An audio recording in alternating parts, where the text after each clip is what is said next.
Okay, the home streak, a great one by the way, has come to a halt. Halifax Wanderers 1, Pacific FC 2 at Wanderers grounds. The league leaders have done their thing on the other side of the country, and it looks more likely that they'll probably get the regular season title after all. I have to give them credit. They had a good game plan, which they absolutely needed, let's be honest, and the team goal ending at Hurd in the 54th minute is something they should be proud of. I think the visitors, even if they won, got done dirty a little. I mean, obviously we got done dirtier, but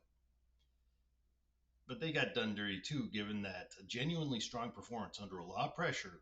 Remember, they had five on their bench instead of seven.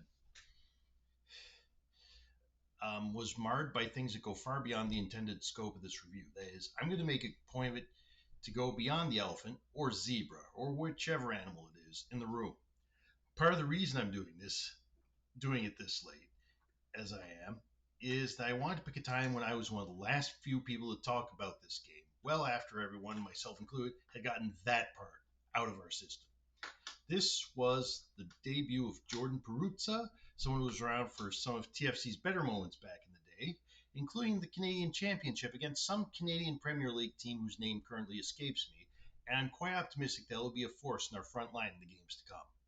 The entire first half was mainly defensive for both teams. For 40 whole minutes, neither side looked like scoring, and both sets of defenders and keepers had a fairly easy time clearing the ball, making tackles, and defending set pieces.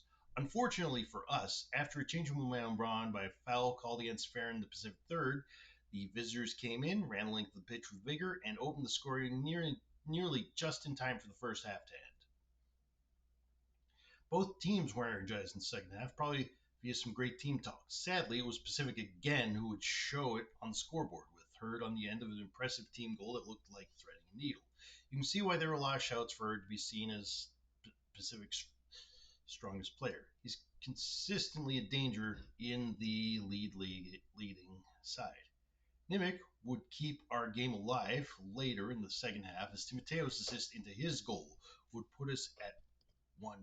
And Halifax's intensity was about as much as they'd been all season. And we've had a lot of intensity in a lot of parts of this season. Sadly, despite chance after excellent chance for the remaining 15 minutes, we couldn't put another ball in the net. And Cologne scuffed a golden free kick opportunity, not to have a go at him, but that's what happened, at the whistle. Pacific would retake first place, and we'd remain tied with York and Ottawa at 25 points, 7 below them. I love Fernandez and Morelli like they were the sons I never had, but nobody is immune to shitting it occasionally. And it looks like this is the example I can point to for a couple of players I know will bounce back from it in this season and beyond. It's also true of Cologne, Watson, and Farron.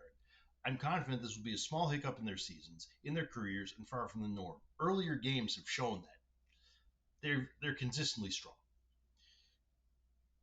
Our next match is also at the grounds versus Vancouver FC.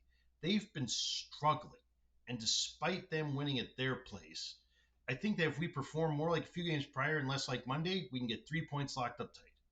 As always, come on, you Wanderers.